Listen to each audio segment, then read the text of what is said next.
দেখুন আমতারেকের অবস্থা কোথায় গিয়ে ঠেকেছে। রাস্তায় বসে পড়েছে আমতারেক।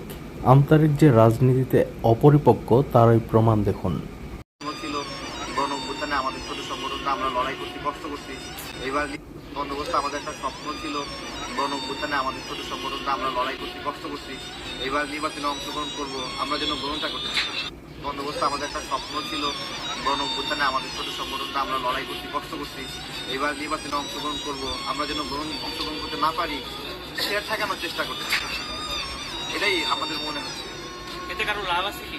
লাভ লস কি? বকা দিছি, তারা তাদের সমালোচনা করছি, একটু চাইছি, এখন তার ফল পাচ্ছি আমরা।